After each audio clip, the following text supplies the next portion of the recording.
Advancing Equitable AI in the U.S. Social Sector.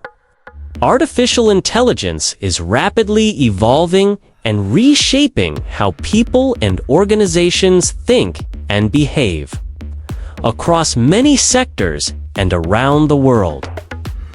In the United States, companies like Netflix and Amazon have been leveraging AI for years to tailor recommendations and provide virtual assistants to customers, while research institutions and AI labs like DeepMind are using it to accelerate medical research and fight climate change. Nonprofit organizations, however, have been less involved in this moment of technological innovation. To some degree, this makes sense. The nonprofit sector faces widespread challenges, including a lack of investment in research and development and a shortage of staff with AI expertise that other sectors don't. But it also needs to change. AI's impact on society, how people work and live will only increase over time, and the social sector can't afford to not engage with it. Indeed, nonprofits have an important role to play in its development. When designed and implemented with equity in mind, AI tools can help close the data gap, reduce bias, and make nonprofits more effective. Funders, nonprofit leaders, and AI experts need to move quickly and in alignment with one another to advance equitable AI in the social sector. The global pursuit of equity. This article series, devoted to advancing equity, looks at inequities within the context of 7 specific regions or countries, and the ways local innovators are working to balance the scales and foster greater inclusion across a range of issue areas. Follow this series, Using AI to Support Equity course. While AI offers many exciting opportunities, its potential to cause serious harm is well known. Developers train AI algorithms using data culled from across society, which means biases are baked in from the start. For example, financial service providers often use AI to make lending decisions. But the financial industry in the United States has a long history of systematic discrimination against women and communities of color, including redlining and inequitable appraisal and underwriting policies. Because algorithms used to make lending decisions are trained on historical data that reflect the intentional disadvantaging of certain zip codes, occupations, and other proxies associated with race or gender. They can perpetuate unfair lending practices and financial inequities if left unaddressed. Even well-intentioned nonprofits could easily design flawed AI applications that result in unintended and damaging consequences. An organization providing seed funding to social entrepreneurs, for instance, could train AI using biased financial data and end up working against its mission of advancing wealth equity by mistakenly preferencing certain populations. There's also a general fear that rapid improvements in AI's ability to perform administrative, analytical, and creative tasks could render many professions and even entire industries obsolete. The digital media company BuzzFeed recently began using AI to generate content for its site. It's not hard to imagine a scenario where a nonprofit with a limited budget might decide to cut its marketing team and rely on the AI-powered language model ChatGPT instead. In addition, the lack of regulation and financial incentives for organizations to consider the equity aspects of AI makes it less of a priority. Leading tech companies like Google and Microsoft, for example, have cut ethical AI staff in recent years. These are legitimate concerns that organizations must strive to address. However, when developed thoughtfully and with equity in mind, AI-powered applications have great potential to help drive stronger and more equitable outcomes for nonprofits, particularly in the following 3 areas. Thanks to the respondents for adding context and nuance to my assessment of circular fashion. They offer many important insights, including Ron Gonen's observation that the mindset of valuing quality and longevity is absent from the industry. Roland Geyer's reminder of the trade-offs between materials and labor, and Maxine S. detailing of the pernicious consequences of NGOs being subject to industry-led regulatory capture that undermine the implementation of circular practices.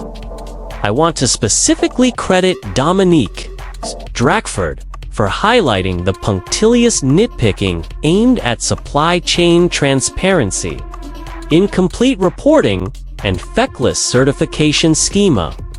I would also add companies' inflated and unaccountable target setting to this list.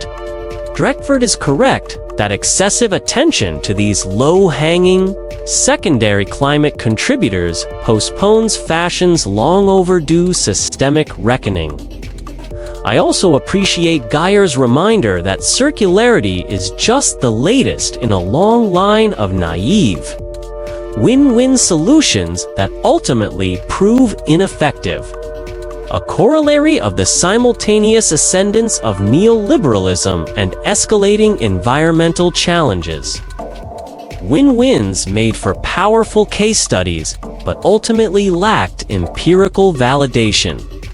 In the early 1980s, physicist Amory Lovins first proffered the negawatt revolution to solve climate change for fun and profit. An endless stream of proposed yet unproven win-win solutions followed suit, including "It pays to be green," the fortune at the bottom of the pyramid, creating shared value and reverse innovation.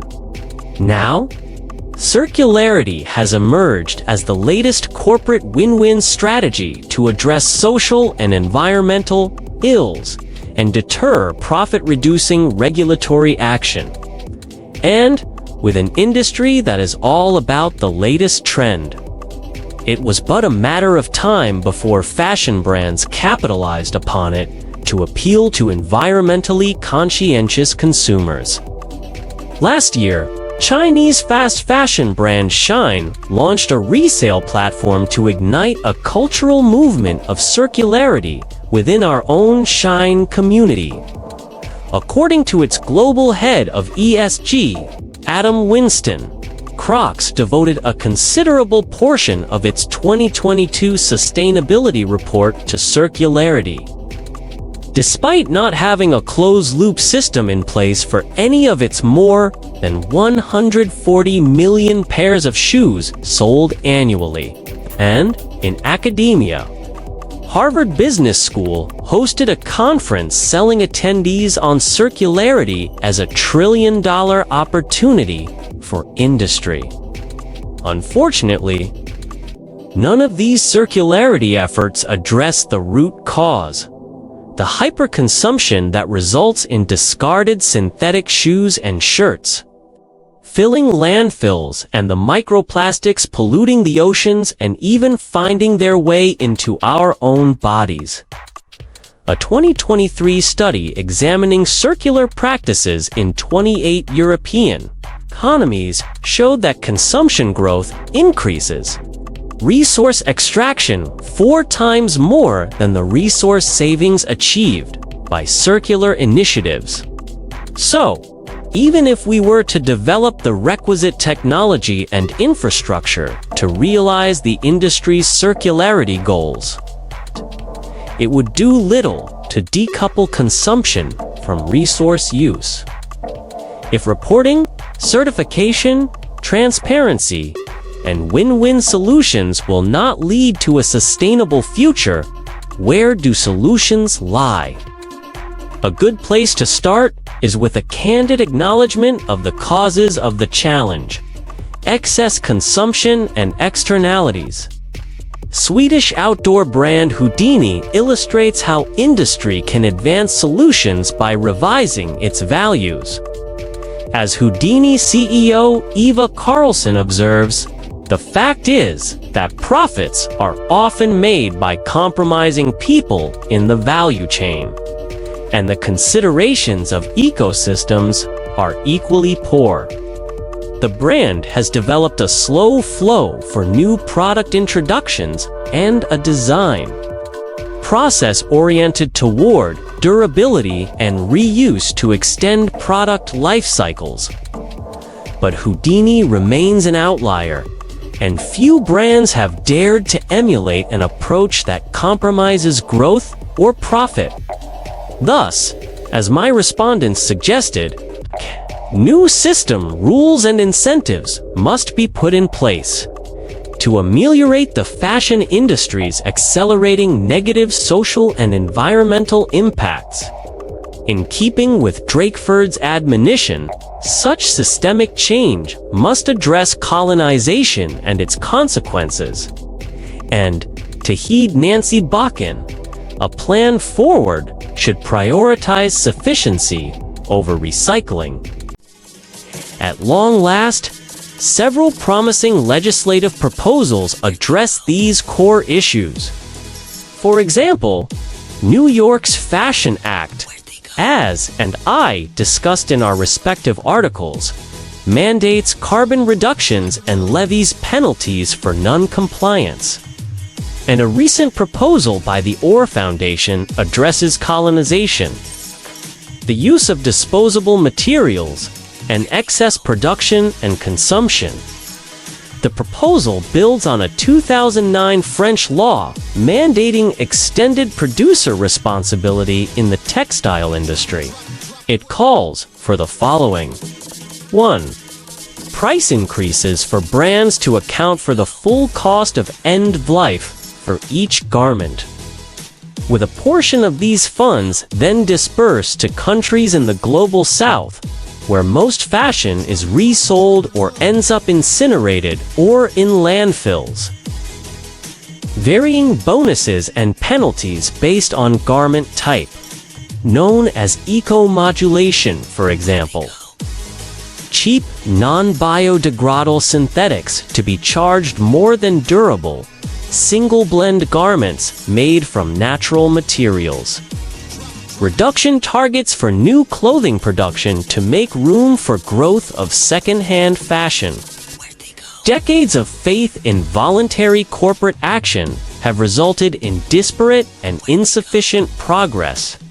Well-designed legislative mandates are needed to compel the fashion industry to improve its social and environmental outcomes and to ensure that the circle we call Earth remains habitable for future generations. The fashion industry is more than cute designs and flashy catwalks. The clothes we wear every day, stylish or not, were made by thousands of people worldwide for the $2.5 trillion apparel industry, and to keep store shelves piled high with new styles. This industry needs to make far more than it will ever sell in the name of never failing to meet demand. In recent years, the textile and apparel industry has shifted business practices from making quality goods in sustainable numbers to ultra-fast fashion typified by overproduction, high waste, environmental degradation, and low social standards. Waste has become a paramount problem for the fashion industry, amounting to 92 million metric tons annually, opening (Earth.org). Whether coping with a flood of used clothing, swamping landfills, or unsold stock incinerated worldwide, the industry's business model is no longer sustainable. Indeed, as society shifts to circularity with low carbon impact through fair labor standards, the industry is poised for a transformation from the inside out. New entrants into the industry, including collectors, sorters, recyclers, and fiber innovators breaking textiles down to the molecular level, are challenging the broken, linear take-make model. There are two ways to reduce textile waste's growing mounds: consumers buying less and/or recycling textiles. Enter Swedish clothing recycler Renewcell. It's developed the technology to take cotton textile waste and extract the cellulose from the cotton to make a pulp for new textile fibers. But a year after opening its first scaled facility, Renewcell declared bankruptcy, sending shockwaves throughout the fashion world. As Renewcell's former CCO and an industry consultant who both care deeply about building a more sustainable fashion industry, it's important to examine what caused Renewcell to fail. What are the ramifications for the industry? Are there lessons to be learned? To answer these and other questions, let's examine Renewcell's financial troubles and shortcomings with its business model. Assess the broader implications for the sustainability movement in business, and offer lessons on managing risk in environmentally conscious enterprises. Renewcell was founded in 2012. After several years of technical development, a demonstration plant in Kristinehamn, Sweden, began operating in 2019. Renewcell's main product was Circulose, a dissolving pulp derived from shredding and chemically processing used cotton-rich clothing. This product creates a slurry, which is baked into sheets of compressed cellulose, and then sent to fiber producers globally for processing into new man-made cellulosic fibers like viscose. The global man-made cellulosic fiber market is 7.27 million metric tons, or 6% of the total fiber market. Textile Exchange, with headquarters in Stockholm, Renewcell was listed on the Nasdaq First North Exchange in November 2020, raising the needed capital to launch commercial-scale production at a former paper pulp mill in December 2022. Investments in the company's startup and production site totaled about $140 million. At its peak, Renewcell employed about 130 people across management, engineering, and production. From the outset, the global retailer H&M was a major investor, with production from the pilot line sold to Inditex PVH bestseller, Levi's, Ganni, and H&M. Renewcell adopted a growth strategy predicated on a push-pull strategy, where Circulose was marketed toward fiber producers' push and clothing brands' pull. Attractive pricing was promised as Circulose production scaled. Additionally, Renewcell focused on building a Circulose supplier network to help build fiber producer support and increase brand interest, making fabrics readily available and multiplying the marketing effect.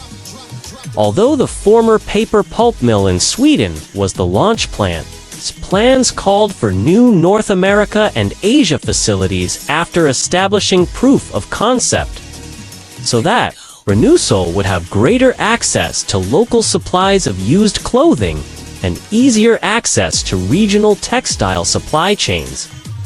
By opening plants globally, Renewcell aimed to have better access to regional fiber production in Asia.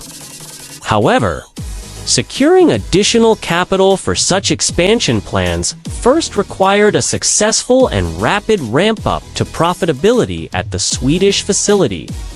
In hindsight, the quick global expansion strategy proved wishful thinking, without sufficient financial security to start the commercial engine. The typical apparel development cycle is 12 to 18 months. While Renewcell projected a break-even within 1 year of beginning production, brands expressed high interest, leading to false optimism characterized by Renewcell's original go-to-market strategy, which was predicated on the belief that rapid uptake of Circulose would occur due to limited recycling options available in the market and fiber producers' signed commitments. Indeed, brand hype about recycled materials helped to fuel Renewcell's overly optimistic outlook. As we will see, this optimism proved misguided when brands failed to live up to their hype. The responsibility of brands. A casual look at any fashion website these days will bombard would-be customers with sustainability messages. Promises to be carbon neutral by some future date. Give back programs to underprivileged groups.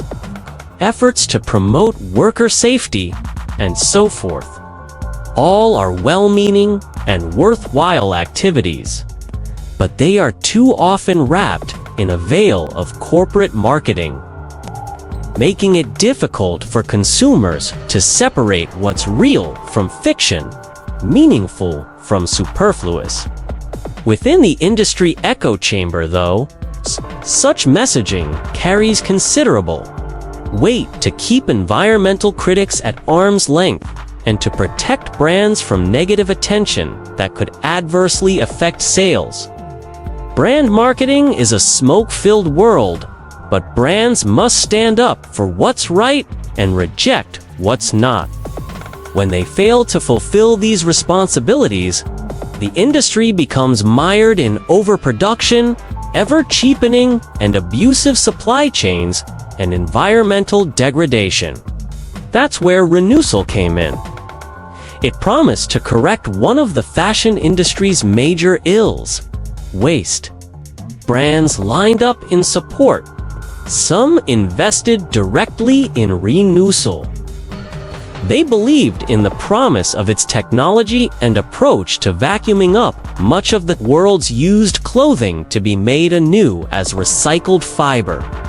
However, when Renewcell stumbled, what did most brands do? They ran for cover. Brand support was skittish from the outset, even among brands that worked with pilot line quantities.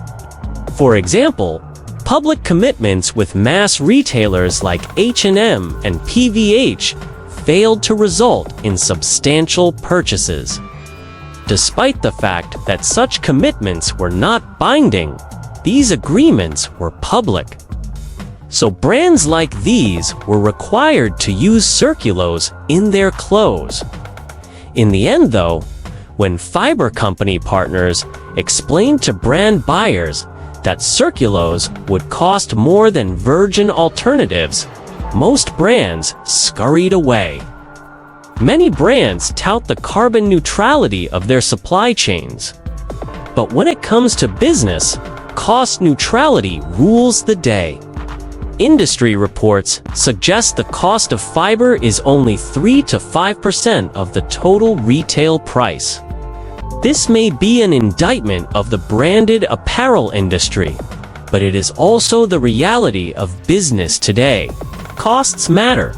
Profits matter, but less so. So many brands swam to shore when the Renewcell ship took on water. Renewcell's stock tanked overnight. Water flooded in, and lifeboats were scarce. Management struggled to patch the holes for a time, but soon, the Renewcell boat took on more water than could be bailed. Bankruptcy ensued. Even then, brands could have extended a lifeline. but chose not to do so. In this sense, brands failed to follow through on their public support materially. Ultimately, it proved too easy to blame Renewsal's management for its failure and distance themselves as a wise business decision. Hard knocks and lessons learned. There's plenty of blame to go around. Renewsal's management had its failures, but so did the clothing brands and fiber companies. As the first to market, there were lots of risks. In the case of Renewsal, a product existed and the marketing was effective, but execution stumbled. The connect the dots of any business rollout unraveled into a series of errors, poor market conditions, and lost opportunities. Renewsal's pulp production reached an effective scale, while fiber producers provided quality feedback and built up fiber or pulp inventories. Spinners primed laydowns for yarn blends, but the engine could not get started to increase production, experience, and efficiencies as brands fumbled to figure out how to integrate innovation from capsule to main line. Prices of viscose made with Circulose were compared to generic viscose, which had been produced for over a century. Brands would not pay a premium to support an environmental initiative if it came at the risk of lower margins. In time, Renewsal said, prices would come down as volumes increased. Brands weren't willing to wait. Renewsal did not have the time to wait either, as it was publicly traded on Nasdaq. Impatient traders dumped Renewsal's stock when the business missed its target goals for sales and factory rollout. Overnight, Renewsal went from an industry darling to just another environmental pariah. Management never had the time to expand capacity fast enough to create the economies of scale necessary for their partners and customers to find and purchase cellulose in the market easily. As we have seen, Renewsal's public offering raised cash quickly, but came with very short strings attached. Renewsal raised nearly $200 million on the Nasdaq, but it was essentially a pulp maker. Its uniqueness was in its processing of used clothing instead of wood as its feedstock. After 3 months of bankruptcy, Renewsal found a new owner to purchase the remaining assets, Alter Equity Partners. Under the new ownership, the company name was changed to Circulose, representing a new chapter in scaling textile circularity, before reopening the production facility. The current inventory needs to start moving through the market at fiber producers, spinners, weavers, and garment producers After decades of working in the textile industry, it was thrilling for us to be at the cutting edge of new technology, witnessing the domestic textile and apparel industry shift in the 20th century to the Far East. With brands chasing the lowest cost producing country, has only increased industrial waste, pollution of waterways, and the burning of unsold inventories. In turn, industry practices have ignored the true cost to the planet and people, all in the name of padding margins and enhancing stock values. In the case of Renewsal, the company understood the objective of tapping a virtually bottomless supply of raw materials from used clothing. It also laid a path forward to address the industry's waste problem.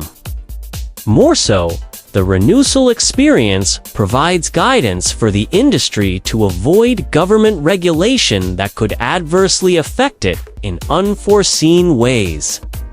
As someone with roots in product marketing, I can't but help to see the similarities between the fashion curve of popular products and the adoption curve of venture philanthropy. And we have, in my opinion, passed the summit of that curve for venture philanthropy. When we founded Strategic Grant Partners in 2002, partnering with outstanding leaders who have powerful ideas to improve the lives of struggling individuals and families in Massachusetts. The term venture philanthropy was new. You had to explain to people that it referred to taking techniques from venture capital and applying them to achieving philanthropic goals. Today, terms like social investing, social entrepreneurs, and social impact are common. Grants that require measurement and outcomes are ubiquitous. Finding the new thing is the primary occupation of several well-intentioned philanthropies. There has been a dramatic shift in philanthropic dollars to higher-risk startups, diverting money away from traditional nonprofit organizations.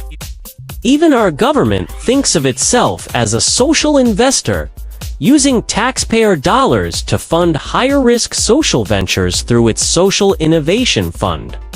How do you know when you have crossed the top of the fashion curve? Quality wanes dramatically.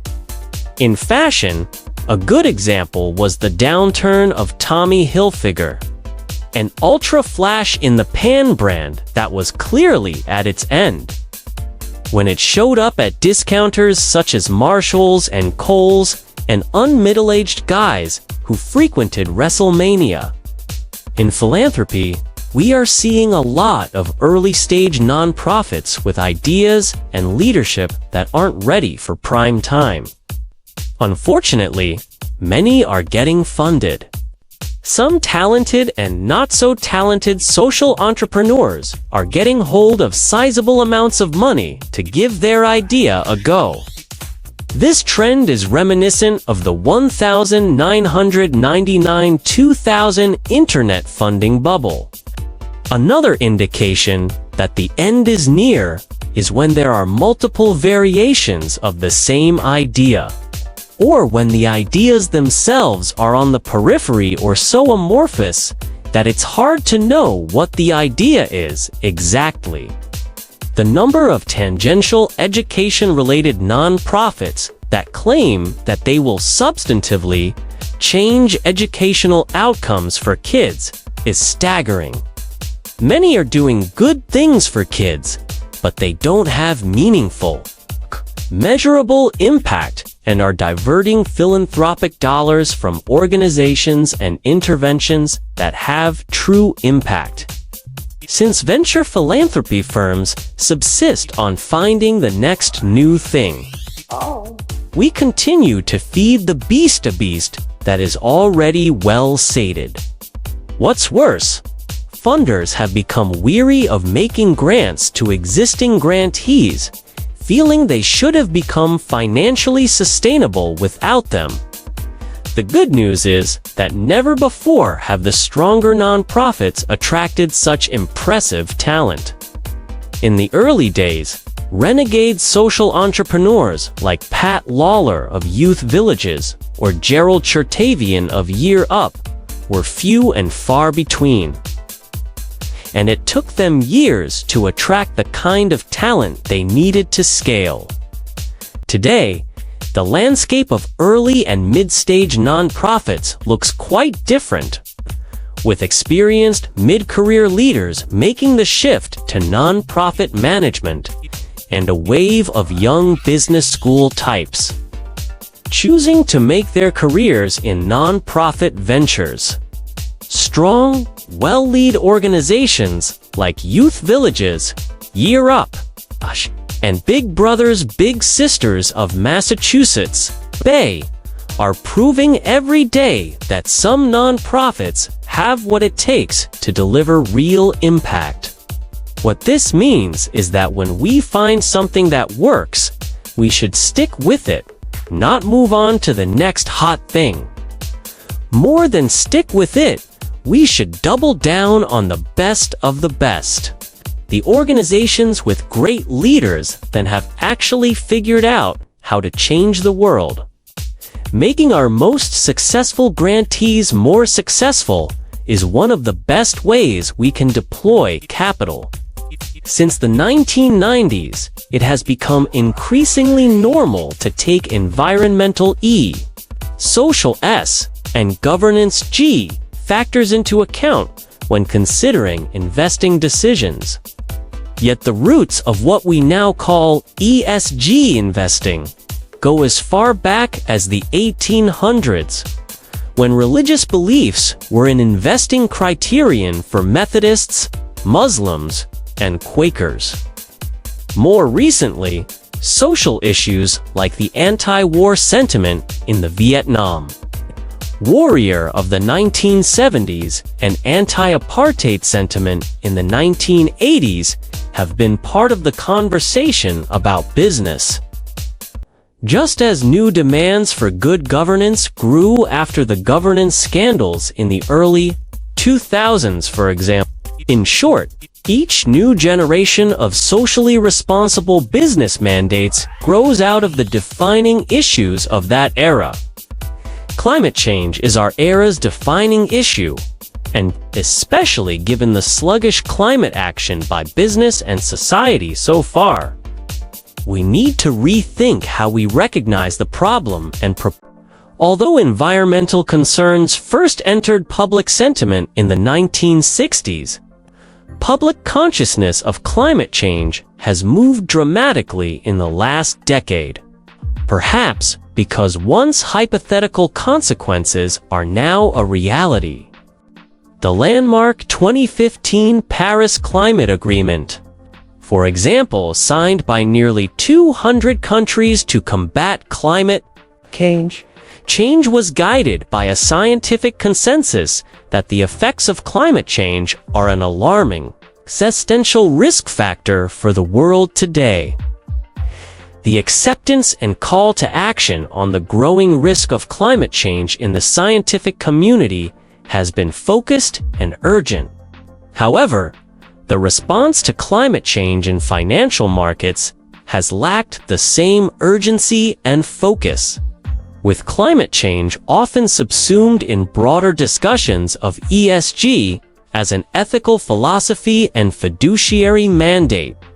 For example, a survey of institutional investors conducted by State Street Global Advisors shows that, despite the rapidly growing interest in ESG, the scale of adoption of ESG considerations among institutional investors remains low and mired in confusion, with many of the ESG factors lacking definition and standards of measurement.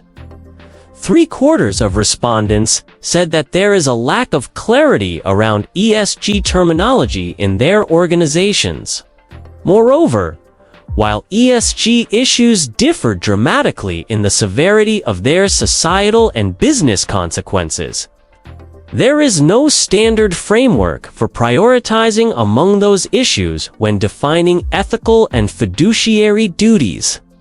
Environmental, social, and governance concerns were originally grouped together because social good connects all ESG issues, and it was conventional wisdom to view all ESG concerns as extraneous to corporate profit-seeking. However, it is time to unpack those assumptions and to delineate how environmental concerns, at a fundamental and practical level, are defining fiduciary duties. Given the effects of climate change already in evidence, society and business can ill afford confusion around defining and prioritizing climate risk, while asset managers' mandates typically combine climate risk with important but less existential social and governance issues, such as board quality and executive compensation. The nature of climate risk makes this combination problematic. Climate risk, in scientific as well as economic terms, is simply a different type of issue than most other ESG issues. For one thing, climate risk diverges from most social and governance concerns because it impacts physical assets and often results in direct costs. According to Barron's, 60% of companies in the S&P 500 index hold assets that are at high risk of at least one type of climate change physical risk. For example, several natural disasters linked to the effects of climate change have cost AT&T $847 million since 2016 due to damages to their telecommunications assets and services, leading the company to unveil a 30-year climate. The ongoing wildfires in California, exacerbated by climate change, are racking up economic costs, including over $20 billion potentially in 2020. Just as direct costs, for example, for damage repairs. This is apart from the irrecoverable cost of human life and indirect costs. For example, healthcare bills. Though sustainability is often used interchangeably with ESG, environmental concerns are a particular focal point. When sustainability is defined as meeting the needs of the present without compromising the ability of future generations to meet their own needs, sustainability is at the very core of climate risk. But combining ESG mandates when referring to sustainable development goals in business could inadvertently dilute the awareness, understanding, and action pertaining to climate risk in particular. Additionally, climate change is a macro risk factor. Unlike other ESG concerns such as board quality and employee relations, whose effects manifest through multiple interconnected channels like economic risk and public health risk. A large group of 74 medical and public health groups, including the American Medical Association, is called climate change the greatest public health challenge of the 21st century, and the COVID-19 pandemic estimated to leave a $8.5 trillion dent in the global economy in 2 years has taught us that public health crises should not be underestimated. While not as sudden and dramatic as COVID-19, one study projects economic losses of nearly $70 trillion by 2100 from global warming, absent mitigation. In short, climate risk is impossible to segment across markets and cannot be diversified away. All businesses have exposure to climate risk, whether directly or via their customers, suppliers, and other stakeholders. Therefore, exposure to climate risk has fundamentally different implications for asset valuation and portfolio diversification than relatively micro risk factors.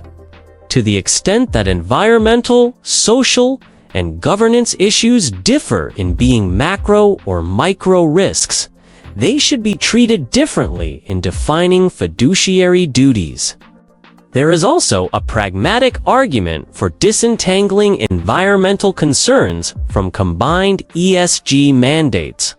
While some of the most consequential social and governance issues are implicated in conflicts of interest between managers and other stakeholders, climate risk is less encumbered. Researchers from the Economic Policy Institute report that executive pay grew by more than 1,000% from 1978 to 28 to nearly 100 times the 11.9% growth for average workers.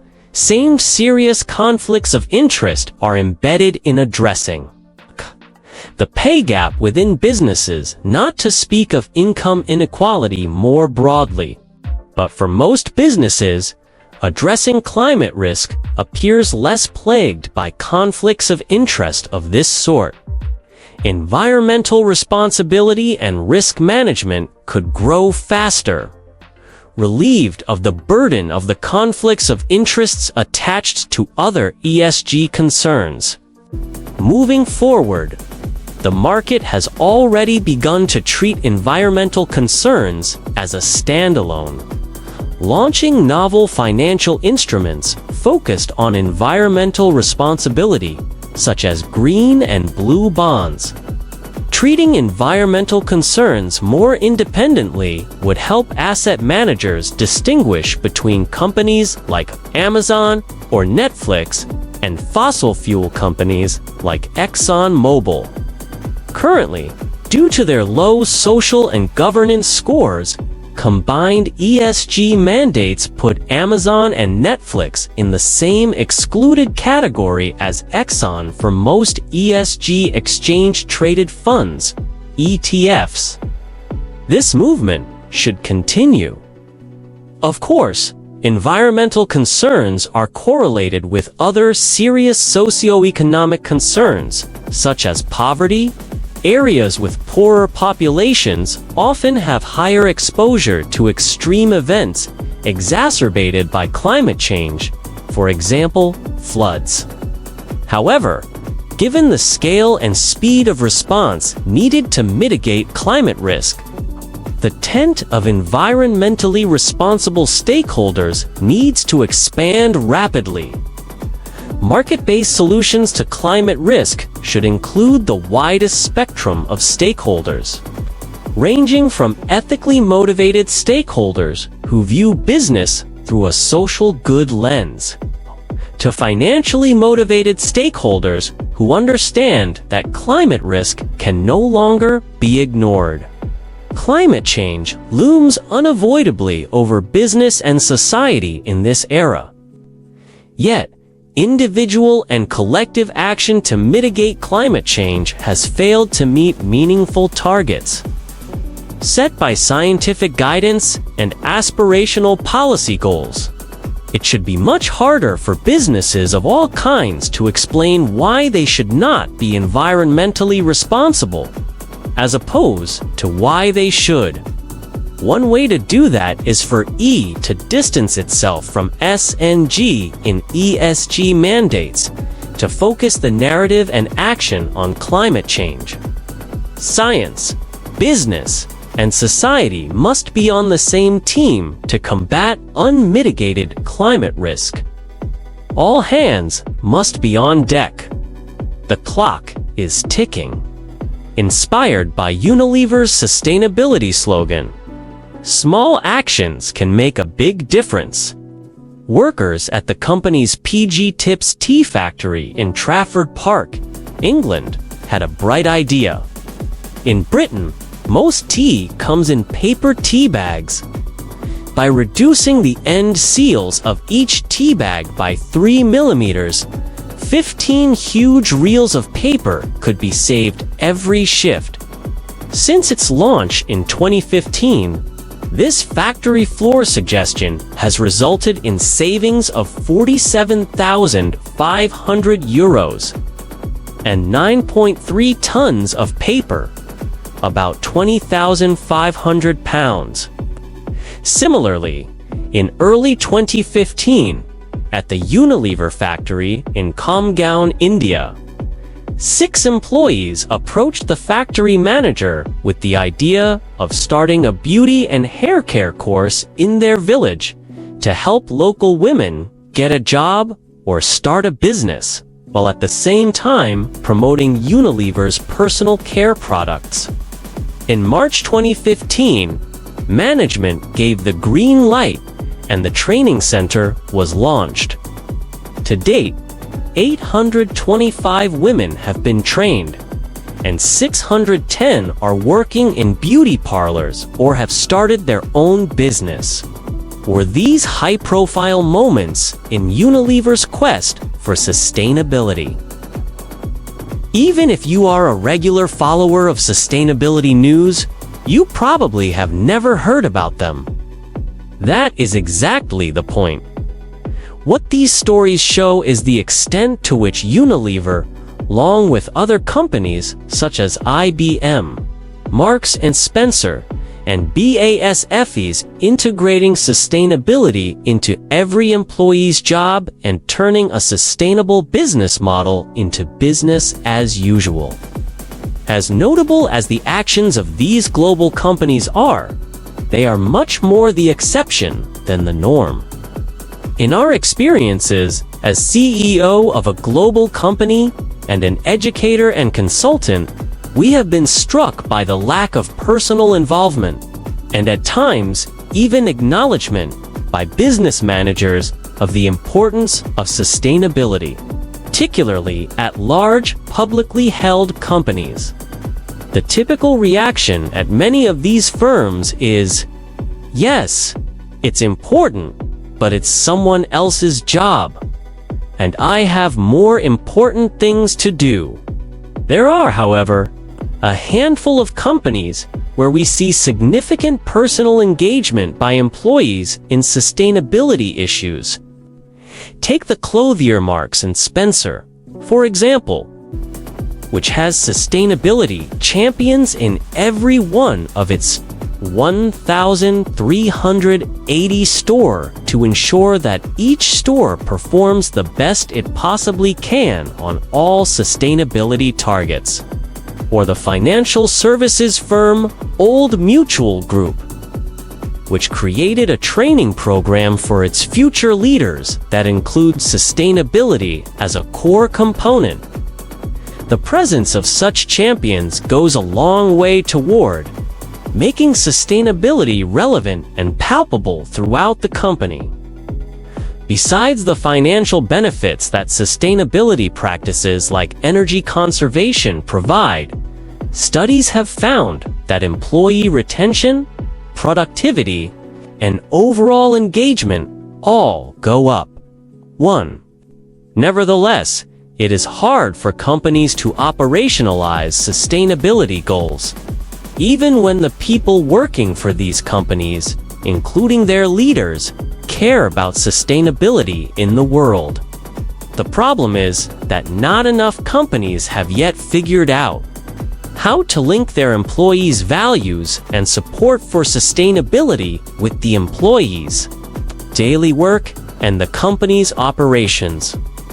In other words, it's not in the why, but in the how of embedding sustainability where the gap lies.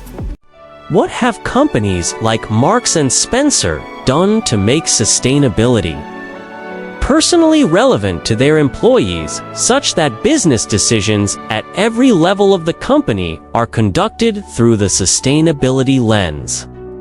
And what can leaders of other companies do differently to overcome apathy and instill the same sense of passion and urgency in their workforces to make sustainability part of their day jobs? This article shares what we have learned about how leading sustainability companies approach these problems, and how they succeed in making a stronger link between the values of their employees and their daily work for the company. We also offer 8 important practices for embedding sustainability internally and making it relevant to the entire employee base, aligning personal and corporate values. Employees use a rational cost-benefit calculus, what's in it for me, to decide how to act and please their superiors. In a business world dominated by maximizing profit, this calculation often leads employees to behave in ways that their organizations support, but that run counter to the values employees use to conduct their personal lives.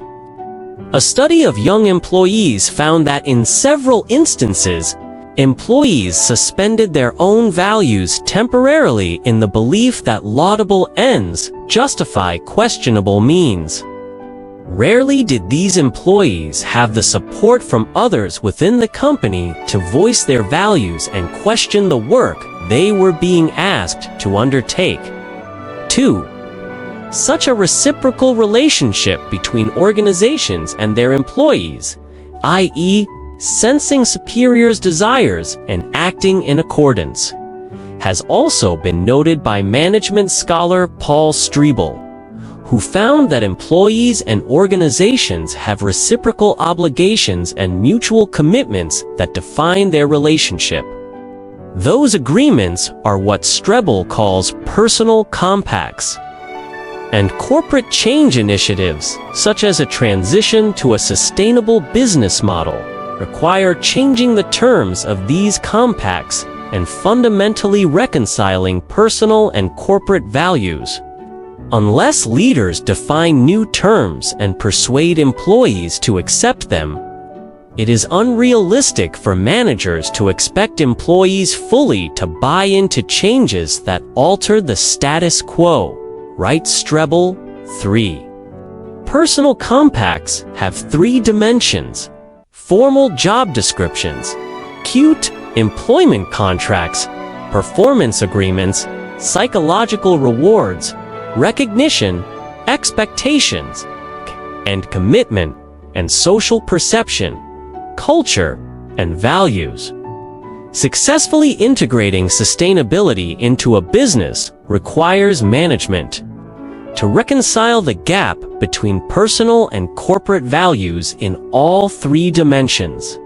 In the formal dimension, employees observe whether sustainability is integrated into job descriptions and training programs and whether sustainability targets are tied to employees' variable compensation. In the psychological dimension, employees observe whether sustainability performance is rewarded and recognized, and whether superiors set performance expectations that align with sustainability.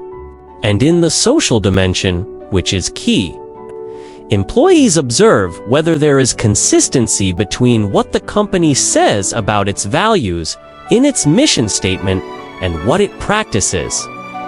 Perceptions about the company's goals are tested when employees evaluate the balance between financial and non-financial objectives, and when they determine whether management practices what it preaches.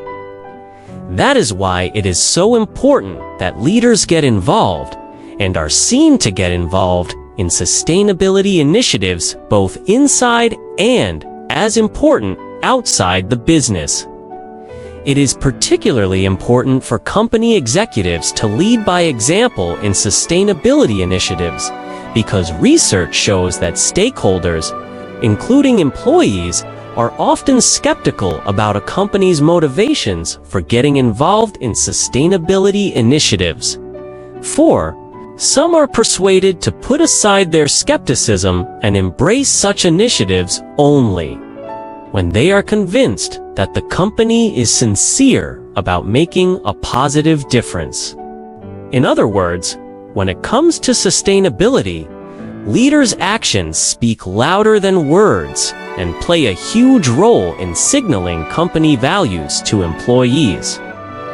A company can implement 8 practices to help bridge the distance between an employee's personal values and a company's business practices in order to create a sustainable company. Each practice is detailed in the sections that follow. Define the company's long-term purpose. The first way to erase the conflict that people can feel between their work duties and their personal values is to stress the long-term interests of the company, which are undoubtedly more aligned with the good of society and the planet. Unilever, for example, defines its purpose as making sustainable living commonplace, an update of its 19th century founder's purpose of making cleanliness commonplace.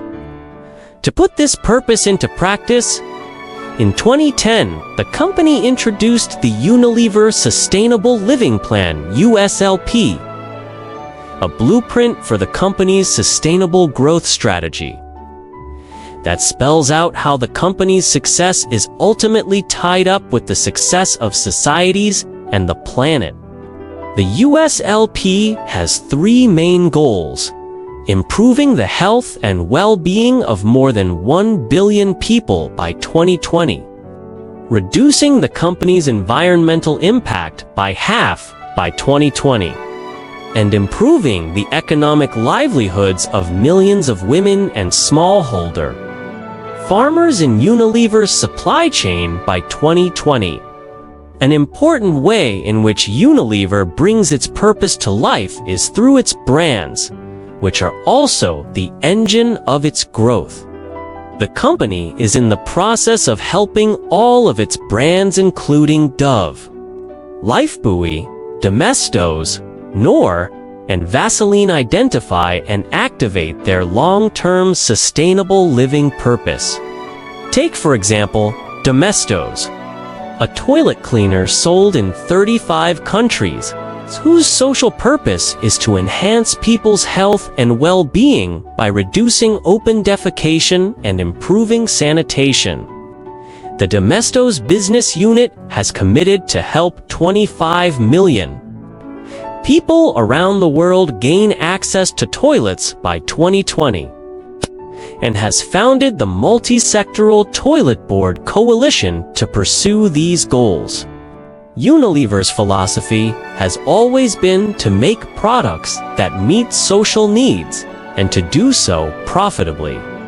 So it is no coincidence that building more toilets potentially means more Domestos sales. It is also no coincidence that Domestos is one of Unilever's fastest-growing brands. All companies should strive to have a clear long-term purpose built into their business strategy and bring it to life through their brands and products. A company's purpose should, of course, take account of its business model and value chain, but also build on its products' benefits. The company's scale and influence its core competencies and its stakeholders' concerns and aspirations.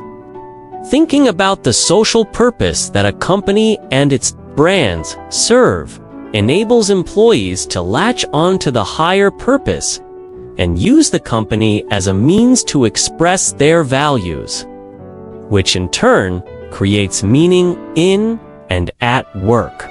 More than ever before, people today have a yearning for purpose, which companies have a great opportunity to tap into. Spell out the economic case for sustainability. Helping employees see the economic case for operating in a more sustainable way is not always easy, but it is crucial. Otherwise, people will think that sustainability is just about doing good and not also about doing well. General Electric's Ecomagination program to develop cleaner technology solutions, for example, has grown in 10 years from a $700 million R&D commitment to a $15 billion and Marks & Spencer's plan. A sustainability program generated a net benefit of £160 million in 2014-15. How does a manager make the economic case for sustainability to employees? At IBM, environmental goal setting has long been an integral part of the company's overall planning process. The company uses the process to engage its business units and employees in addressing environmental challenges. The process begins with the corporate staff completing an in-depth analysis of the ways in which IBM's businesses intersect with the environment. Draft goals are then developed. Considering the company's environmental objectives and its commitment to be a leader in the area of environmental sustainability, the specific goal recommendations and underlying analysis supporting the goals are then reviewed with business units to secure their buy-in. Through this process, the business units gain an understanding of the environmental drivers and objectives behind each goal, as well as the business and societal benefits. IBM has observed that this understanding helps garner and sustain support from business unit leadership and increase employee engagement. Take the case of IBM's pursuit of energy efficiency. Through its decades-long energy conservation program, IBM has demonstrated that smart energy management is good for the environment and good for business, because each kilowatt of electricity not consumed avoids greenhouse gas emissions and improves IBM's bottom line. When discussing proposed goals with business units, IBM's corporate staff also identifies opportunities that support top-line revenue growth, not just cost savings.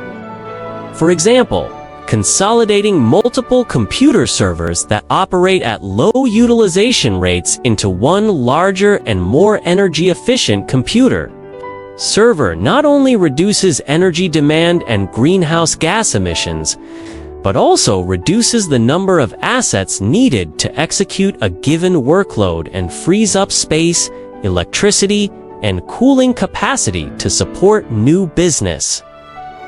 These types of analyses and interactions with business units are essential to IBM's practice of embedding environmental and energy management across its global business. The information that business units gain in the goal-setting process helps them evaluate and select individual energy efficiency projects that offer the greatest environmental and business benefits. In 2014 alone, IBM's business units implemented over 2,200 energy conservation projects at 341 IBM locations globally, avoiding 325,500 megawatt-hours of electricity and 267,200 MMBTU of fuel oil and natural gas, says Wayne Balta, IBM's Vice President of Corporate Environmental Affairs and Product Safety. These projects delivered annual savings equal to 6.7% of IBM's total energy use, surpassing the corporate goal of 3.5%, and drove savings of 37.4%. IBM's fact-based goals for environmental sustainability drive employee engagement, action, results, and leadership, create sustainability, knowledge, and competence. Sustainability cuts across all aspects of a business, from energy consumption to procurement, to bolster the can-do belief and attitude among employees. It is important to invest in educating employees about sustainability, as well as to create systems and processes that make it easier for employees to integrate sustainability into their business decisions. Many sustainability initiatives require specialized knowledge and expertise, such as talking to suppliers about sustainable sourcing or using an eco-efficiency tool to evaluate a new product. No wonder then that companies as diverse as BASF, IBM, Marks and Spencer, and have invested heavily in training and development, as well as systems and processes that enable sustainability decisions to be made at a large scale. At Unilever, the company's top 500 managers go through an intensive leadership development process.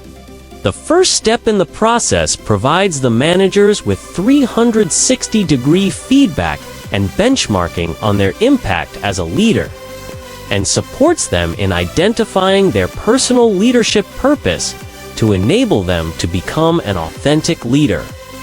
Next, the managers are encouraged to serve as mentors for those coming through subsequent leadership programs to deepen that impact.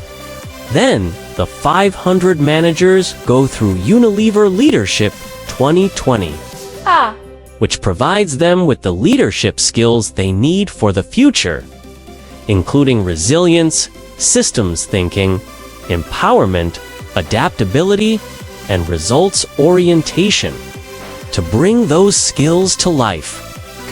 The leaders deliver a purpose into impact project that draws on their personal purpose to deliver societal and business impact. It's not just the top managers at Unilever who receive sustainability training. Unilever has also integrated sustainability into existing training. New brand managers, for example, spend a week on a sustainability marketing challenge.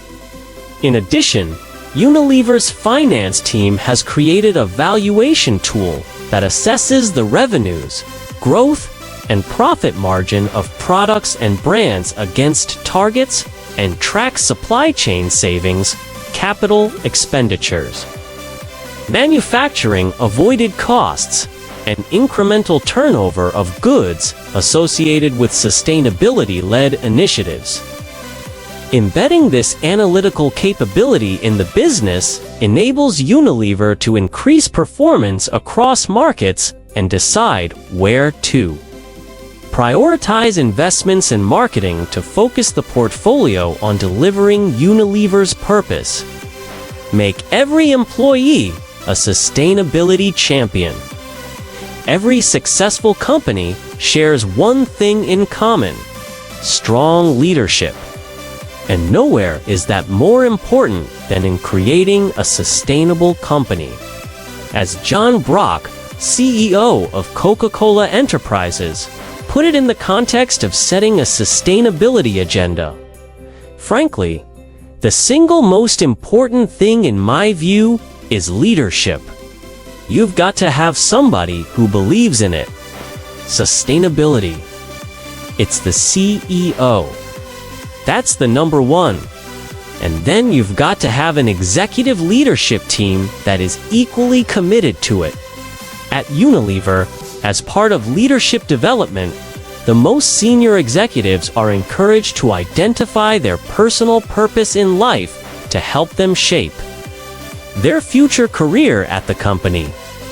They are then invited to choose one of Unilever's biggest sustainability challenges linked to business growth, such as water scarcity, sustainable sourcing, or women's empowerment work, in groups to develop solutions to present back to the top leaders in the business.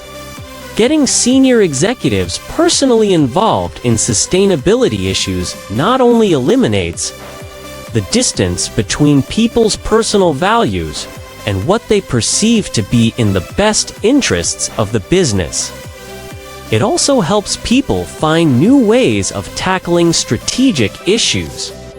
For example, to expand sales of Unilever's biggest brand, Knorr, in Africa, a team developed a new purpose for the brand that integrates the previously separate issues of food fortification, help for smallholder farmers, and selling products in under-sourced rural areas.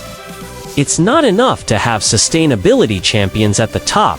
They must be cultivated at all levels, and geographies of the organization. At Unilever, the attention to sustainability training has led to widespread adoption of sustainability among company employees.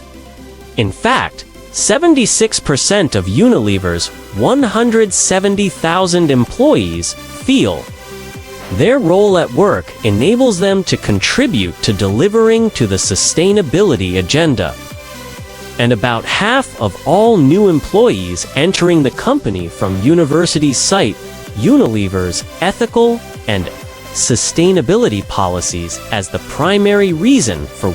In a world where fewer than 20% of people go to work and feel happy. 6. A workforce like Unilever's, where almost 80% of people feel engaged, is a competitive advantage.